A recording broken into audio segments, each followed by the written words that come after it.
22 जनवरी को अयोध्या में भगवान श्री राम जी का प्राण प्रतिष्ठा कार्यक्रम को सफलतापूर्वक पूरा किया गया। इस दिन को पूरे देश ने खुशियों से और दीपक जलाकर मनाया। इस दिन को मीडिया ने भी कवर किया और कई बड़ी हस्तियों ने शामिल होकर प्राण प्रतिष्ठा कार्यक्रम को सफल भी बनाया। लेकिन अयोध्या में बने श्री राम मंदिर की कहानी बहुत पुरानी है। बाबरी मस्जिद गिराए जाने से लेकर राम मंदिर बनाए जाने तक ना जाने कितने दंगे हुए, ना जाने कितने लोगों पर केस हुए, यहाँ तक कि कार सेवकों पर गोली भी चलाई गई। यहाँ तक कि कहा जाता है इस केस में भगवान श्री राम ने अपना खुद का केस लड़ा था। प्रॉपर उनकी फाइल भी बनी थी सुप्रीम कोर्ट के अनुसार। आइए जानते हैं कि आखिर अयोध्या का यह मामला कैसे कैसे चुनौतियों से गुजरा है। अपील करना चाहता हूँ, अपनी यात्रा को स्थगित कर दें। स्थगित करके वो दिल्ली वापस चले जाएं। इंसान ही नहीं रहेगा, इंसान नहीं रहेगा तो मंदिर में घंटी कौन बजाएगा? कार सेवा करेंगे और मंदिर वही बनाएंगे, उसको कौन रोकेगा? क्या ये बात सच नहीं है कि अगर 6 दिसंबर को मस्जिद नहीं शहीद की जाती तो कोर्ट का जजमेंट क्या आता? हम बात करते हैं 1556 ईस्वी की, जब बैटल ऑफ पानीपत होता है। तब मोहम्मद बाबर इब्राहिम लोदी को हरा देता है और 20 अप्रैल 1556 ईस्वी में बाबर भारत आया, जहां से पूरी कहानी शुरू होती है। उस समय बाबर जैसे जो रूलर थे वो दूसरे रिलीजन के स्ट्रक्चर को तोड़कर अपने रिलीजन के स्ट्रक्चर को बनवाते थे। मुगल जब भी किसी साम्राज्य पर कब्जा कर लेते थे तो वहाँ के स्ट्रक्चर को तोड़कर वो अपने रिलीजन के स्ट्रक्चर को बनवाते थे, ताकि उन्हें अपने साम्राज्य का ताकत दिखाने का मौका मिले। जब बाबर ने भारत पर कब्जा कर लिया था तो उसके 2 साल के बाद में वह अपने कमांडर मीर बाकी को भारत बुलाता है और अयोध्या के अंदर कोट रामचंद्रा नाम के गांव में 2.77 एकड़ की जमीन पर एक मस्जिद बनवाने के लिए कहता है। यह वही गांव है जहां आज राम मंदिर बन रहा है और मीर बाकी ने बाबर के कहने पर वहां एक मस्जिद बनवाया, जिसका नाम बाबरी मस्जिद पड़ा। जब यह मस्जिद बनवाई जाती है तब उस समय वहाँ के लोगों ने इसका विरोध भी किया कि जिस जगह पर मस्जिद बनाई जा रही है वहाँ पर हमारा राम मंदिर था। लोगों ने दबे आवाज में ही कहा, लेकिन इसका विरोध उस समय भी हुआ था। लेकिन उस समय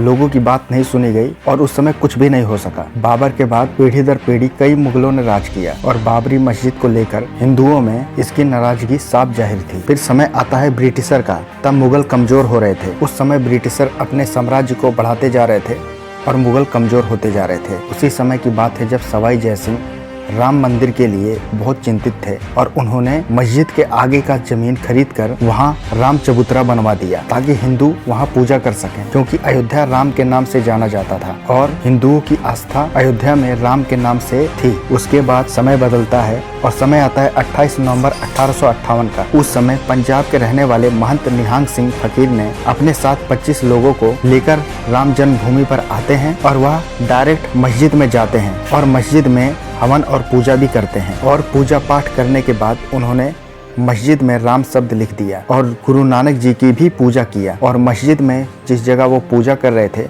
उस एरिया को उन्होंने बढ़ा भी दिया, जिसकी वजह से समाज में कई दंगे भी हुए हिंदू और मुसलमानों के बीच में। अब समय आ चुका था 1947 का, जब देश आजाद हो चुका था। 22 दिसंबर 1949 को मस्जिद के अंदर रामलला की मूर्ति रख दी जाती है। उसके बाद अगले दिन से बहुत सारे हिंदुओं की लाइन लग जाती है दर्शन करने के लिए कि मस्जिद के अंदर रामलला प्रकट हुए हैं, और इसे देखने के लिए देश के कोने कोने से लोग आते हैं और दर्शन करने लग जाते हैं, जिसमें कई मुस्लिम पक्ष नाराज होते हैं और वो FIR भी करते हैं इसके खिलाफ कि मस्जिद जो है उसमें मूर्ति को रखा गया है जानबूझकर। यहीं से ये मुद्दा आगे नया रूप लेता है। आगे चलकर सुन्नी वक्फ बोर्ड ने ये केस लड़ा और उन्होंने ये आरोप लगाया कि रामलला खुद प्रकट नहीं हुए, बल्कि उन्हें वहाँ पर रखा गया था। अब दोबारा से हिंदू और मुसलमानों के बीच में दंगों जैसी हालात हो जाती है। जो रामलला की मूर्ति थी उसके दर्शन के लिए लोग दूर दूर से आने लगे।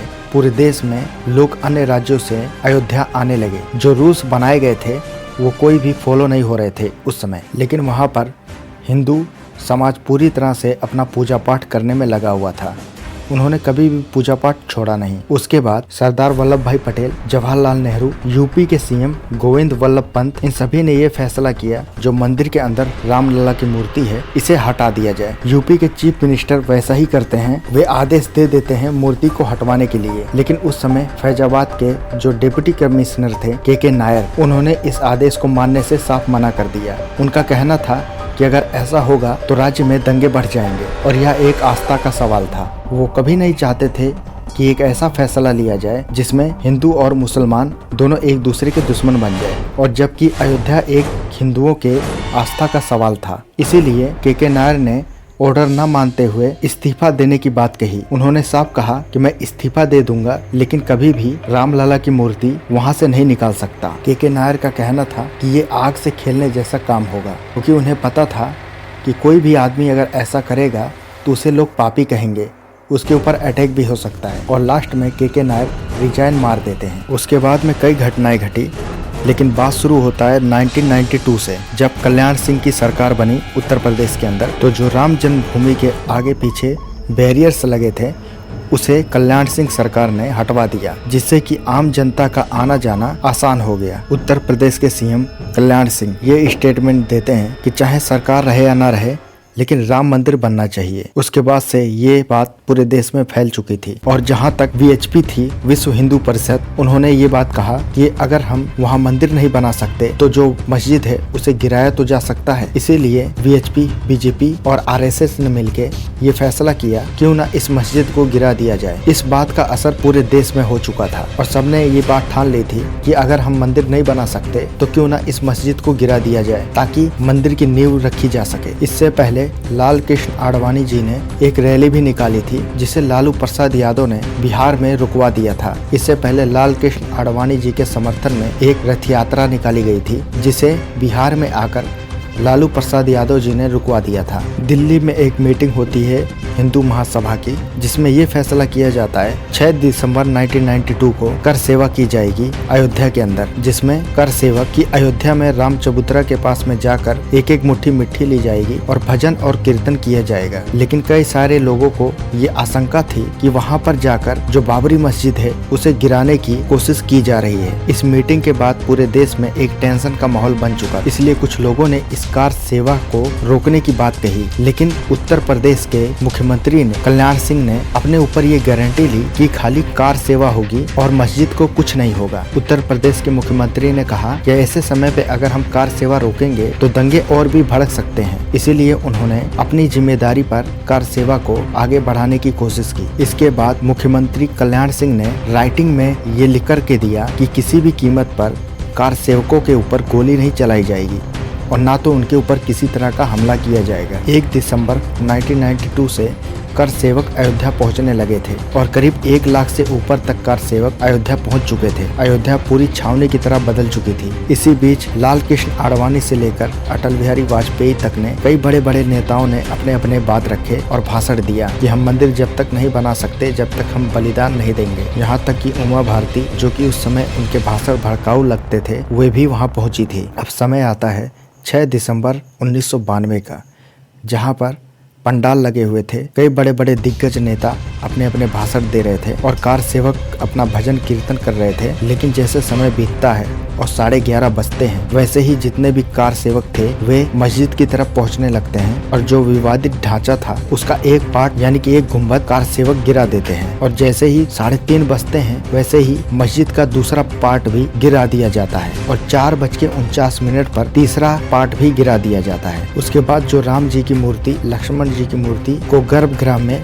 स्थापित कर दी जाती है। मस्जिद को ध्वस्त कर दिया जाता है, मस्जिद को मंदिर के रूप में बदल दिया जाता है और इसके कुछ देर के बाद में उत्तर प्रदेश के अंदर राष्ट्रपति शासन लगा दिया जाता है और वहाँ के मुख्यमंत्री कल्याण सिंह इस्तीफा दे देते हैं। अब ये जो घटना होती है, इसमें पूरे देश में एक दंगे का रूप ले लेती है और पूरे देश में दंगा शुरू हो जाता है हिंदू और मुसलमानों के बीच में। इसमें पूरे देश में मिलाकर 2000 से ज्यादा लोगों की जान चली जाती है। इन दंगों की जांच करने के लिए, इन दंगों के पीछे किसका हाथ था, इसके लिए एक कमेटी बैठाई जाती है जिसका नाम था अब्राहम लिंकन कमेटी। और इस रिपोर्ट में ये सामने आया कि ये जो घटना हुई थी, इसमें वीएचपी से लेकर के बीजेपी तक के कई नेताओं का नाम आया। इस रिपोर्ट था, उनका कहना था ये पूरी तरह से प्री प्लान्ड था, पहले से दंगों को कराने के लिए पहले से ट्रेनिंग दी गई थी। लेकिन 2020 में इन सभी के ऊपर सारे आरोप को हटाकर इन्हें छोड़ दिया जाता है। लेकिन जब साल 2020 आया, तब स्पेशल सीबीआई कोर्ट ने कहा कि ये कोई प्री प्लान्ड नहीं था, ये कोई पहले से बनाई गई योजना नहीं थी और जितने भी लोगों पर मुकदमा चला था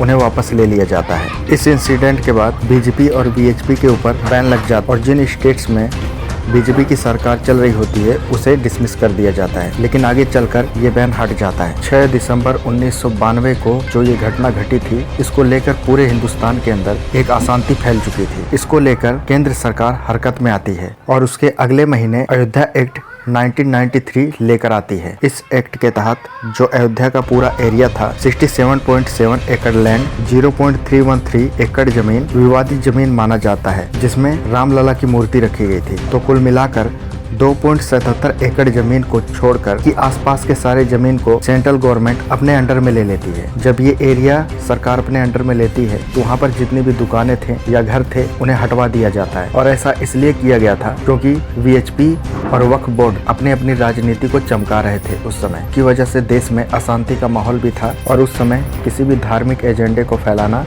बहुत आसान था। उसके बाद जो केस चल रहे थे इस विवादित ढांचे के कारण वो सारे केस हाईकोर्ट रद्द कर देती है। लेकिन ये इतना भी आसान नहीं था, इसके खिलाफ लोग कोर्ट भी चले गए थे और इन केसेस को दोबारा से शुरू किया गया। फिर उसके बाद साल आता है सन 2010 का, जब हाई कोर्ट अपना फैसला सुनाता है। हिंदू और मुसलमान दोनों तरफ का पक्ष सुनकर हाई कोर्ट अपना जब फैसला सुनाता है तो उसमें ये कहा जाता है कि उस जगह पर रामलला का जन्म जरूर हुआ था और बाबरी मस्जिद के नीचे कोई भी इस्लामिक स्ट्रक्चर नहीं पाया गया है। उसके बाद हाई कोर्ट इस जमीन को 3 हिस्से में बांट देती है। आप देख सकते हैं किसे कितना कितना जमीन दिया गया था। हाई कोर्ट के इस फैसले से कोई भी पार्टी खुश नहीं थी और उन्होंने सुप्रीम कोर्ट जाने का ठान लिया।